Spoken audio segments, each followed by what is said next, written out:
I'm a third generation colourman. My father and my grandfather before me.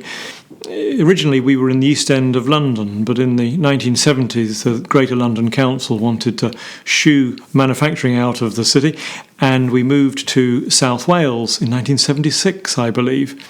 Initially we were very much a producer of letterpress and lithographic inks, and inks even today form a large part of what we do, but in 2009 we brought the Spectrum Paint Company into the fold, so today we find ourselves as perhaps one of the most diverse colour houses in the UK, across a range of product lines, machines, mixers, you name it, all slurping and glurping and making a great sound and vibrant colours across quite a diverse product range, from printmaking inks for etching, relief, lithography, through to artistic paints.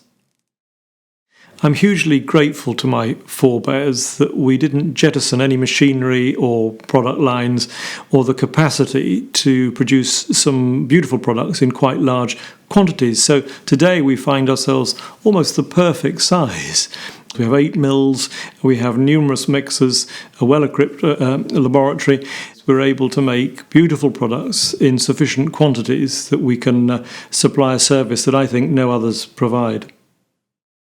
In recent years, there's been a very steady growth in all disciplines of printmaking. Perhaps people have discovered that in painting you can only do one painting at a time, but in printmaking you can make from the same plate 50 or 100 images.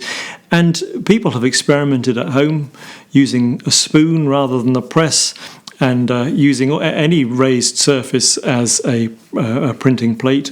You name it, if it's got a raised surface, for example, it can be used for relief printing. And as a consequence, a number of people are trying printmaking for the first time. And I want to use this opportunity to give some basic advice. And the first is to aim high in terms of the paper that you print upon. I feel in many ways that printmakers that are starting out, if they use inappropriate paper, really they're making life very difficult for themselves. The ideal printmaking paper has lovely long fibres.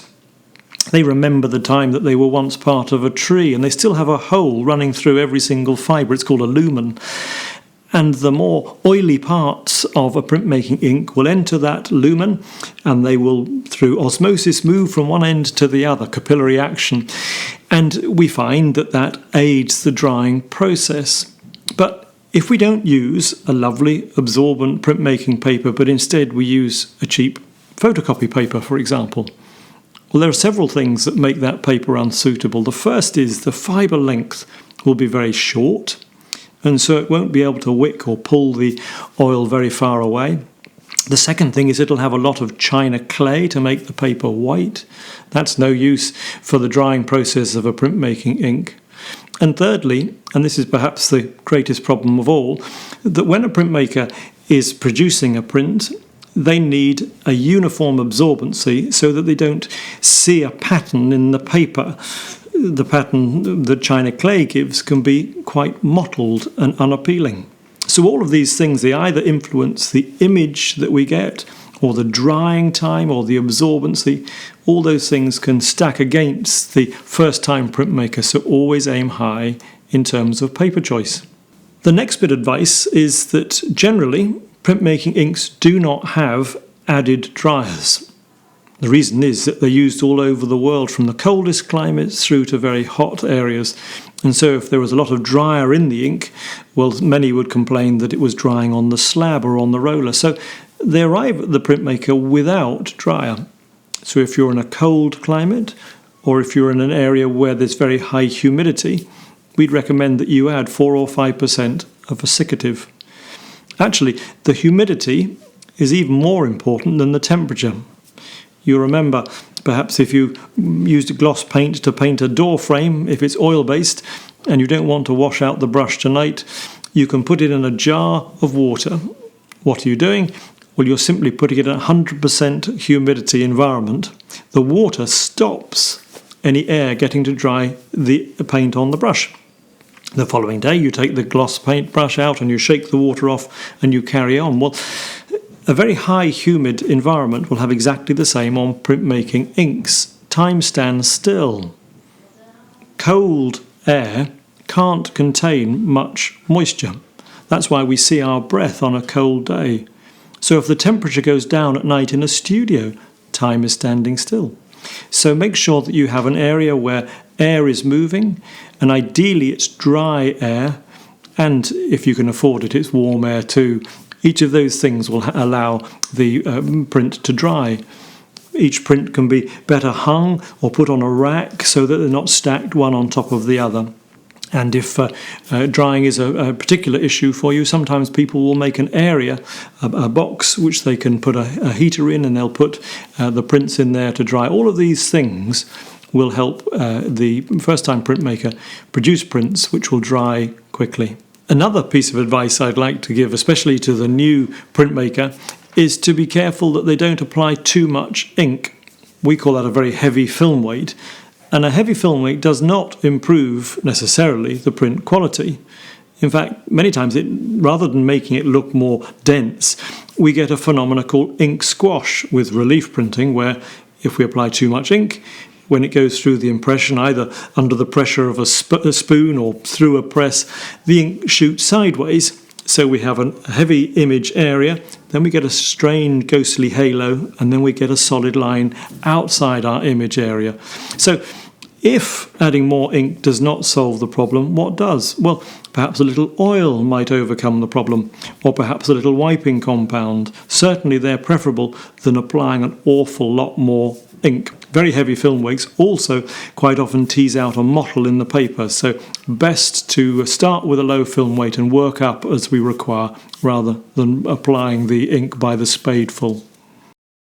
In 2014, I was involved in a campaign to save the use of cadmium pigments for use in artist colours. And along with my big and friendly competitors, I was somehow picked as the spokesman, a little like David and Goliath. And I went to the EU, who were very reasonable in listening to our argument, which was essentially this. The first was to apologise. We'd been very lazy as an industry. We described these simply as cadmium colours. We didn't give them their full title, cadmium sulfides. And a cadmium that we put in a pigment no more resembles a metal than the sodium chloride, the salt that you put on your chips. But we had been careless, and so explaining that these were cadmium sulfides, we entered a dialogue with them. The reason they wanted to ban cadmium was laudable. They were trying to stop the cadmium in batteries going for landfill. But they were using quite a blunt instrument to try and stop all cadmium use in any situation. So we said we have a special case. These provide beautiful, vibrant oranges and fiery reds. They're used to apply to cooking utensils and all sorts of lovely, colourful use where the cadmium colours really are irreplaceable. And we explained, and we were listened to and our case was taken seriously, that the cadmium sulfides we use are very low soluble, which means that if you were foolishly to eat them, they would pass through you. But more importantly, we handle these products well, and we also encourage artists to respect these colours, even though the risk is they're theoretical in a way. We would never encourage anyone to be careless with any raw material. When people visit our factory, they'll see a big sign which says there's no such thing as a safe chemical, just safe ways of handling them. So we saved the use of cadmiums.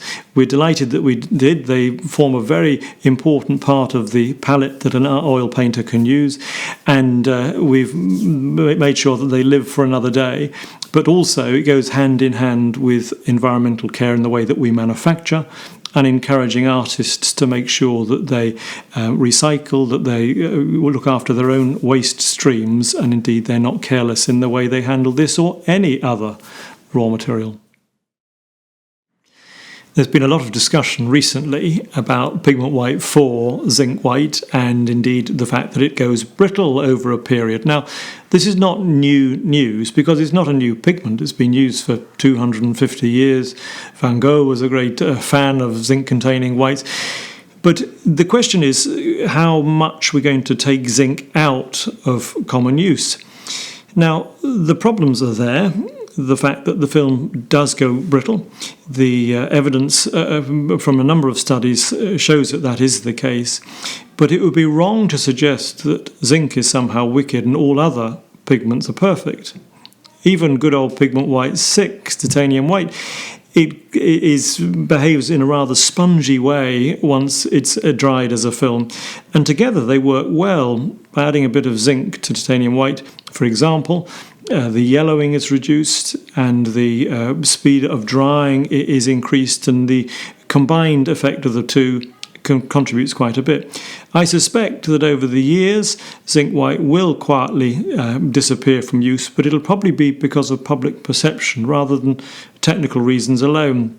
Pigment White 4 used in zinc white is associated with some problems, but I suspect it's a bit like the advice we're given to avoid a swan because it'll break your arm.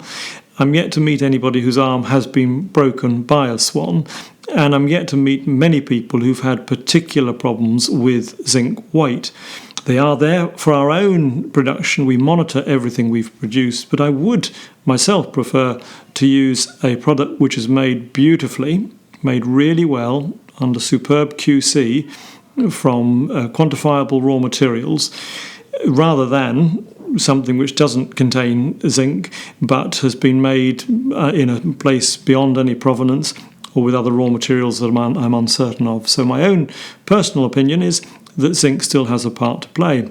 The advice we give to anyone using zinc, of course, is not to use it as a base layer, not to use it in very thick film weights, and allow the product, the painting, to dry in controlled conditions to get the best from any pigment, any paint that contains zinc.